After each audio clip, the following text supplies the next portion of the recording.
All right. Uh, Good day. It is Sunday, the 26th of July, 2020. My name is Christopher Pridham. And I was just going to give I don't know, I just was impressed to kind of talk about integration today.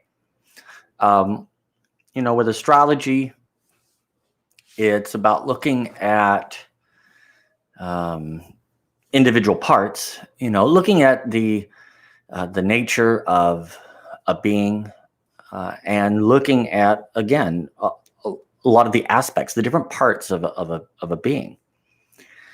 And ultimately, the idea of integration is about making something whole. It's about taking the individual parts and creating a whole. That's the concept, or really, if you do with the etymology of the word, that's what it goes to. It means to make whole, to integrate, to take individual parts and make them into a whole. Okay, so if you go to one of the practices of an astrologer, as opposed to, you can go online and you can look up a lot of the individual parts. Okay. And you can read about a lot of things in astrology, like what does Sun in Aries first house mean? You can read about that. And you can read about what Moon in, Pisces in the sixth house means, or what Venus in the third house of Gemini. All right. But how do these mix together? Okay. And that's kind of where the skill of an astrologer comes in, as far as how would this look blended, into one whole. But beyond that, the whole concept behind astrology is about trying to help a person become whole, to become who they are with every aspect. And I think we've all experienced this, and we live in those states of part of us is happy and part of us isn't. This is really going good, but that isn't, and it's about coming to a perspective or understanding of where a person is. I mean, to say that, humanity's goal is to find like a sort of state of bliss in life and just live in that. Well, I can tell you right now, that's impossible. Because in the physical world, everything dies. All right. So everything goes through cycles. They go through cycles of birth and death. Death it's not easy. It doesn't mean it isn't a part of things and part of the cycle, but it's probably a less pleasant one. So that's not going away.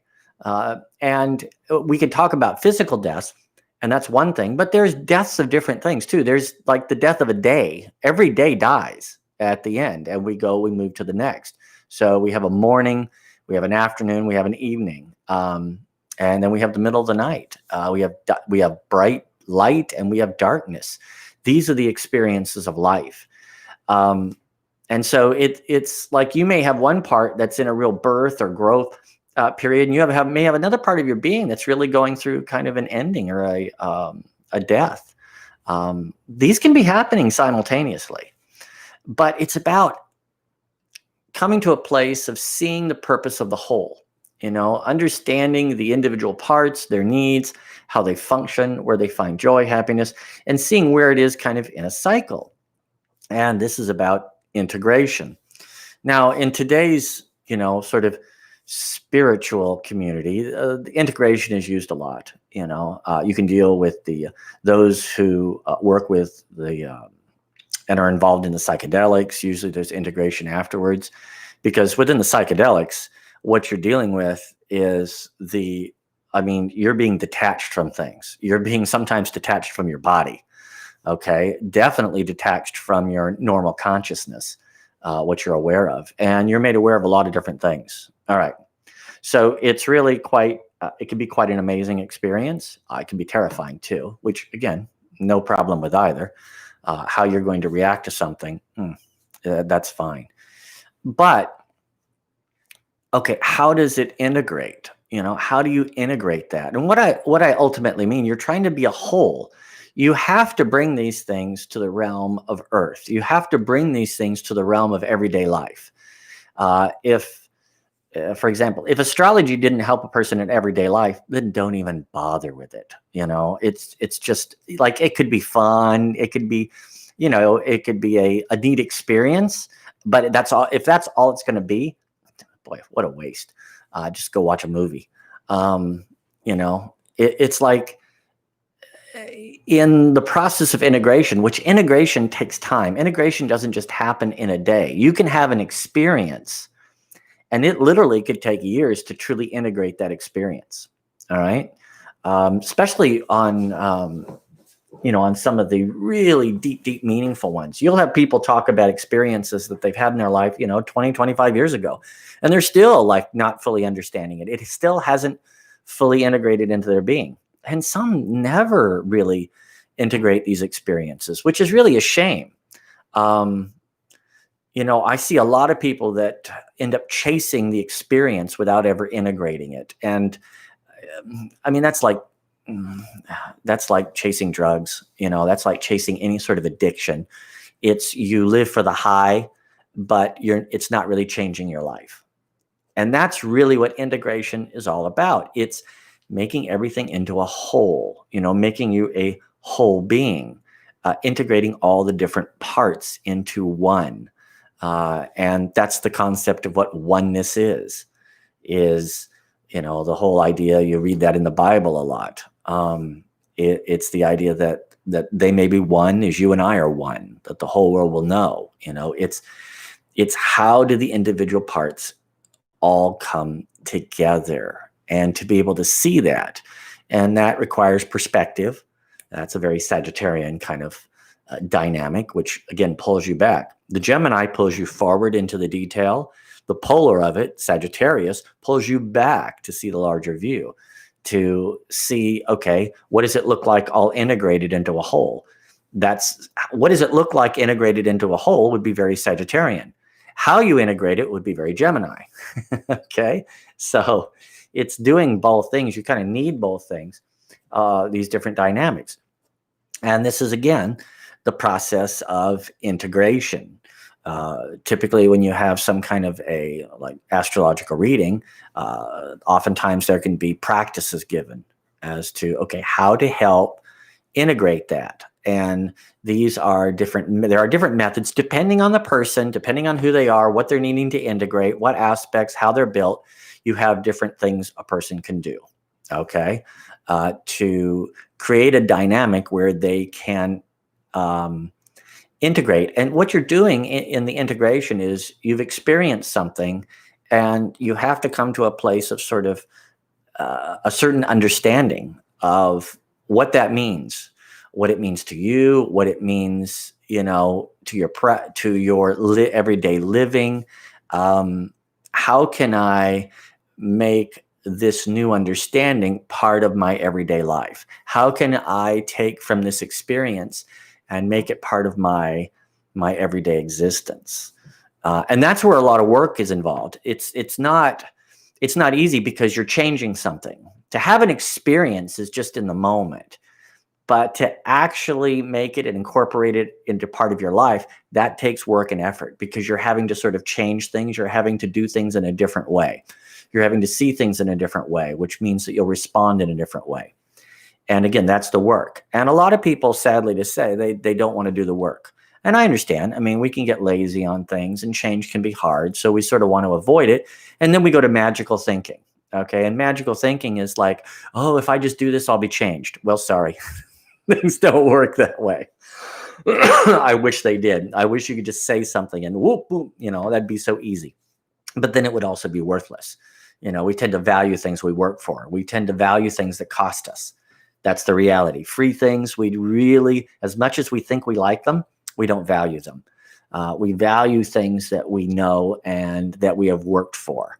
That's just a reality of the human experience. So working towards the integration, in any area of life, anything you might have, experienced, people have, let's say, these conversions to a religion.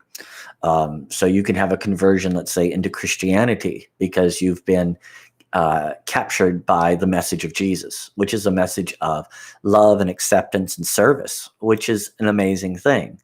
And you all of a sudden are, it's like a doorway has been opened to you inside your being, and the heart has been really, really opened to begin to sort of serve your fellow man and to see them as a part of yourself. Okay, wonderful. Now, what are you going to do with it? Okay, how do you integrate that? Too many just, okay, now I'm saved. Now I'm just waiting to go to heaven. Oh, well, great. What did that do for you? Literally nothing. All right. To have the experience, to have that sort of that transcendental experience, which really opens you. But then, okay, what are the next steps? Oftentimes we like to, especially in our culture today, we very much engage things in our brains, in our intellect. And it's not that that's nothing, but that's kind of a smaller part of our being. It's an aspect of us, but boy, we are a lot more than just our sort of logical thinking. There, again, because we engage things that way, that's when you get into a lot of theology and all that kind of stuff. That's much more mental. That's dealing with a certain type of logic. But it doesn't necessarily touch the heart. It doesn't necessarily touch the deeper parts of what we would call the mind or the body, mind, and the being, because it's still staying in an aspect. It's not integrating into the whole. One thing with integration, there's a real practicality to it. It's like you'll know people by their works. Well, that's integration. If you say, oh, I'm just totally changed, but nobody sees any actual change, it's just sort of you start saying stuff differently and that's it. Just your spouting sort of phrases. Well, that's not change. And again, it's not like you're supposed to, you should be more like people. Oh, you should be more like Jesus. Okay, well, there's only one thing in which you should be like Jesus, and that was the concept that they always do. What would Jesus do? Okay, the thing Jesus would do, he would go to the divine for guidance, and that's the thing that you mimic. It's the only thing you mimic of Jesus. In reality, you have to go inside, find the voice of the divine inside you, which he did, and follow it. Okay, that's what we mimic. It's the only thing we mimic. All right. So what would Jesus do? He'd ask God, because we're all different. So we're all going to do things in different ways. And that's why the idea, again, of integration is to be a whole being that you are, the way you were created. All right. The way you're made to be. That's your integration, is to be you. That's the ultimate goal, is you need to be you. And so what would Jesus do? He was himself. He was who he was, and like he said, I'm one with the Father. Okay, great. And that was being manifest. Well, you're one with the Father, and you're living here in the year 2020 in America or wherever you might be. And you're going to express yourself through your unique way. Now, we could say, well, does it demonstrate some of these qualities? Sure. You might want to look at that. And that's going to be a part of things. But again, integration is learning how to be you, not learning how to be somebody else. Too many people just mimic others. Like you'll see that oftentimes with the guru or the teacher, a lot of the followers mimic the guru and teacher. And again, that's fine at a certain stage. But ultimately, you're going to have to grow beyond that and be your own unique self. And that's, again, these are what integration is about, and going through the practices of integration. Integration, again, it takes time, because what you're doing is you're trying to change a habit. Even as we go through this COVID thing right now, if you notice, people are going to be changed because, it takes 21 days basically to establish a new routine. And we've been in this way more than 21 days. So old routines that were there, they're gone. Some will return, but a lot won't. It's just not going to be, because we get in new habits. We form new habits is what we form. And that's a change. These are some of the, concepts behind some of the practices of integration. You'll oftentimes, people need to get away. They need to get away for a month. Ideally, boy, after you were to have a really life-changing experience, you need to get away. If you look at the story of the Apostle Paul in the Bible, he has his road to Damascus experiences, which he's on the horse there. He gets knocked off. He's out persecuting the church, as the story goes. Then he goes away for years. Why? Because he had to integrate the experience. People always think, oh, he got converted and starts preaching. No, he doesn't. It's like 15 years before he starts doing that. He takes 15 years to begin to integrate that experience. All right. To really embody it. It took time, in order to understand and begin to change his mode of operation. So that's one thing I just wanted to talk about with integration, in relationship to astrology. You may go to an astrologer and you may hear wonderful things, really things that really surprise you, that give you insight about yourself. Wonderful.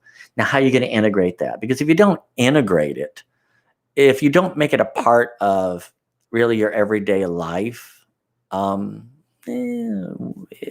it just passes right through. And it's not that it isn't something, but you sort of lose its value.